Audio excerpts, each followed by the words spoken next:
नमस्कार, दिन भर की हाइलाइट्स जानने के लिए सुनते रहिए सुजस आवाज राजस्थान। सुजस पॉडकास्ट में मेधा से आप सुन रहे हैं प्रदेश की खास खबरें। नजर सबसे पहले आज की सुर्खियों पर। मुख्यमंत्री भजनलाल शर्मा ने बीकानेर में किसान सम्मेलन और एफपीओ कार्यक्रम में की शिरकत। 30,000 से अधिक किसानों को 137 करोड़ रुपए का अनुदान हस्तांतरण। मुख्यमंत्री ने राजस्थानी उद्यमियों के साथ किया संवाद। राजस्थान दिवस चैत्र शुक्ल प्रतिपदा 30 मार्च को हर्ष और उल्लास से मनाने का किया आह्वान। और मुख्यमंत्री की अध्यक्षता में कल भरतपुर में होगा अंत्योदय कल्याण समारोह। प्रदेश भर में 31 मार्च तक सप्ताह भर होंगे कई आयोजन। और अब सुनिए खबरें विस्तार से। मुख्यमंत्री भजनलाल शर्मा ने आज बीकानेर में किसान सम्मेलन और कृषि उत्पादक संगठन एफपीओ मेले में शिरकत की। कार्यक्रम को संबोधित करते हुए मुख्यमंत्री ने कहा कि प्रधानमंत्री नरेंद्र मोदी की मंशा के अनुसार राज्य सरकार 4 जातियों किसान, युवा, महिला और गरीब के कल्याण और उत्थान और आमजन के लिए गुड गवर्नेंस के क्रम में राजस्थान दिवस को वृहद स्तर पर मना रही है। उन्होंने कहा कि प्रदेश का प्रत्येक नागरिक राजस्थान दिवस के कार्यक्रमों में उत्साह और उमंग के साथ भाग ले और राजस्थान को विकसित प्रदेश बनाने के लिए समर्पण और सेवा भाव से काम करे। राजस्थान दिवस की अग्रिम शुभकामनाएं भी देता हूं और नए साल की भी शुभकामनाएं देता हूं। हमारी सरकार ने इस वर्ष से चैत्र शुक्ल प्रतिपदा पर राजस्थान दिवस मनाने का निर्णय किया है। आप सभी जानते हैं, जिस बृहद राजस्थान के उपलक्ष्य में हम राजस्थान दिवस मनाते हैं, आपको ध्यान होगा चैत्र शुक्ल प्रतिपदा 1949 को रेवती नक्षत्र इंद्र योग की शुभ घड़ी में हमारा राजस्थान अस्तित्व में आया था। 19 रियासतें, 3 ठिकाने, उनको मिलाकर के सरदार वल्लभ भाई पटेल जी ने हमारे इस राजस्थान की स्थापना की नींव रखी थी। और आप देखते हैं, वो संयोग जब नींव रखी थी उस समय था, वो ही संयोग इस बार आ रहा है। इसलिए मैं आपसे कहना चाहता हूं कि हमारे राजस्थान और राजस्थान की जो परंपरा, राजस्थान की संस्कृति, राजस्थान के लोगों का इतिहास और राजस्थान का काम करने का जो तरीका है, मैं आपसे कहना चाहता हूं, हमारी जो आप भगत है, मेहमानबाजी है, वो दुनिया भर में प्रसिद्ध है। मैं आपसे इसलिए कहना चाहता हूं कि आप राजस्थान दिवस को बड़ी धूमधाम के साथ मनाएं, ये मैं आपसे कहना चाहता हूं। मुख्यमंत्री ने कहा कि हमारी सरकार किसान कल्याण के लिए लगातार प्रतिबद्ध होकर काम कर रही है। अगर हमारा किसान विकसित होगा तो निश्चित रूप से हमारा राज्य, हमारा प्रदेश विकसित होगा। हम इसलिए किसान की चिंता करते हैं कि आपने देखा होगा, जब से हमारी सरकार आई है, हम किसानों के हित के लिए काम कर रहे हैं। किसान हमारी प्रथम धुरी होती है। अगर किसान हमारा ठीक प्रकार से होगा, किसान हमारा विकसित होगा, किसान के घर में खुशहाली होगी, तो निश्चित रूप से हमारा राजस्थान खुशहाल होगा।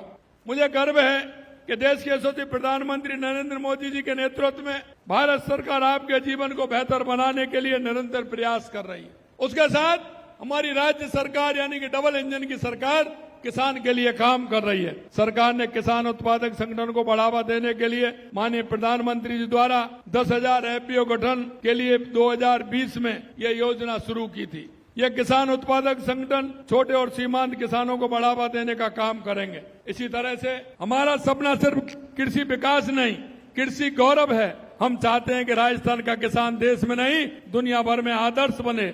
मुझे अत्यंत प्रसन्नता हो रही है कि आज 30,000 किसानों को 137 करोड़ रुपए का अनुदान अभी हस्तांतरित किया गया है।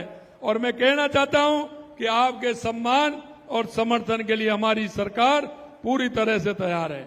मुख्यमंत्री ने कार्यक्रम में लाभार्थी किसानों से भी आत्मीय संवाद किया। प्रमोद जी, आप बताइए कि आपको सरकार की योजनाओं से क्या क्या लाभ मिला है। जो तारबंदी आवारा पशु हमें परेशान करते थे, हमारी खेती पूरी उजाड़ देते थे, रात को रात भर जागना पड़ता था, फिर भी खेती तो ऐसी की वैसी नुकसान हो जाता था। इससे हमें बहुत फायदा, खेती में बहुत फायदा हुआ।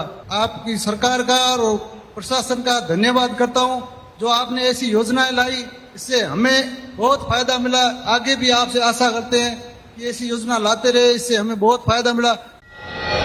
इस अवसर पर मुख्यमंत्री ने किसान उत्पादक संगठनों FPO मेले का उद्घाटन किया। साथ ही 30,000 किसानों को 137 करोड़ रुपए का अनुदान हस्तांतरण किया। साथ ही इसमें प्रधानमंत्री किसान सम्मान निधि में राशि में वृद्धि, मुख्यमंत्री थार सीमा क्षेत्र विकास कार्यक्रम के दिशा निर्देश जारी करने, मंगला पशु बीमा योजना में लाभान्वितों का दायरा बढ़ाने सहित अन्य कार्य शामिल हैं। इसके अलावा श्री शर्मा ने पशुधन निःशुल्क आरोग्य योजना के अंतर्गत निःशुल्क उपलब्ध कराए जा रहे औषधियों और टीकों की संख्या 138 से बढ़ाकर 200 किए जाने, ऑर्गेनिक खेती को बढ़ावा देने के लिए बैल से खेती करवाए जाने पर 30,000 की प्रोत्साहन राशि के भी दिशा निर्देश जारी किए।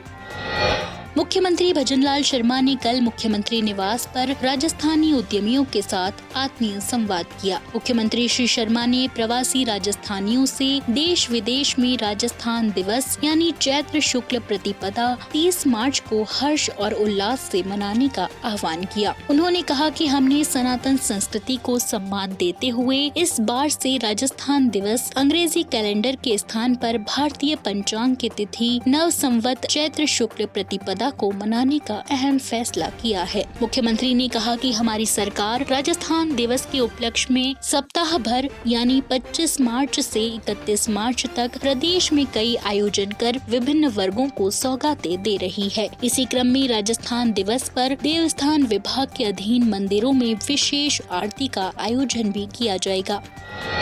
उन्होंने उद्यमियों से प्रवासी राजस्थानियों के साथ सामंजस्य स्थापित कर देश के अन्य राज्यों और विदेशों में कई शहरों में राजस्थान दिवस पर विभिन्न कार्यक्रम आयोजित किए जाने का आह्वान किया। आपको बता दें कि राजस्थान दिवस के उपलक्ष्य में आयोजित कार्यक्रमों की श्रृंखला में कल 27 मार्च को भरतपुर में अंत्योदय कल्याण समारोह आयोजित किया जाएगा। इसमें पुलिस विभाग के 100 नए वाहनों को हरी झंडी दिखाना, पावर ड्रिवन व्हील चेयर वितरण, दिव्यांगजनों को असिस्टिव डिवाइस वितरण, लगभग 91,000 निर्माण श्रमिकों को 100 करोड़ रुपए का हस्तांतरण, ई वर्क मोबाइल ऐप लॉन्चिंग, माटी कला बोर्ड द्वारा लगभग 50 लाभान्वितों को विद्युत चालित चाक का वितरण, दिव्यांगों के लिए समान अवसर नीति का विमोचन किया जाएगा।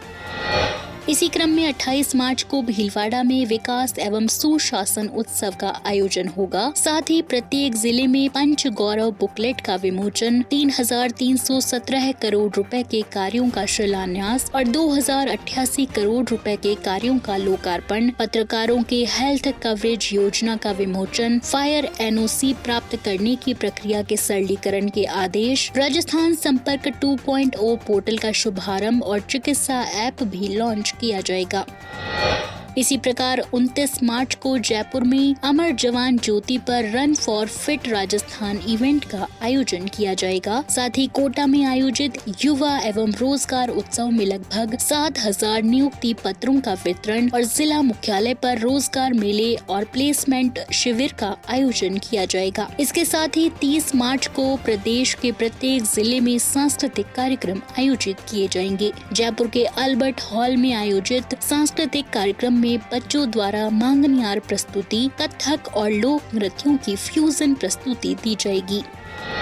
कार्यक्रमों की श्रृंखला के अंतिम दिन 31 मार्च को जयपुर में राइजिंग राजस्थान के 3 लाख करोड़ के प्रोजेक्ट की ग्राउंड ब्रेकिंग की जाएगी। साथ ही लॉजिस्टिक, डेटा सेंटर और टेक्सटाइल पॉलिसी का भी विमोचन किया जाएगा। और चलते चलते मुख्यमंत्री भजनलाल शर्मा के नेतृत्व में राज्य सरकार के सूचना प्रौद्योगिकी एवं संचार विभाग की ओर से राजस्थान IT दिवस 2025 का आयोजन 27 और 28 मार्च को जयपुर स्थित राजस्थान इंटरनेशनल सेंटर RIC में किया जाएगा। ये 2 दिवसीय आयोजन राज्य में नवाचार, प्रौद्योगिकी और उद्यमिता को बढ़ावा देने के लिए विस्तृत मंच प्रदान करेगा। कार्यक्रम का उद्देश्य युवाओं, स्टार्टअप, निवेशकों, कॉर्पोरेट भागीदारों, शैक्षणिक संस्थाओं और सरकारी प्रतिनिधियों के बीच सहयोग को प्रोत्साहित करना है। सूचना प्रौद्योगिकी एवं संचार मंत्री कर्नल राज्यवर्धन राठौड़ की गरिमामयी उपस्थिति में आयोजित होने वाले इस आयोजन में 4,000 से अधिक प्रतिभागियों के शामिल होने की उम्मीद है। तो आज के सुजस पॉडकास्ट में इतना ही। मेधा को दीजिए इजाजत। कल फिर होगी आपसे मुलाकात। तब तक के लिए नमस्कार।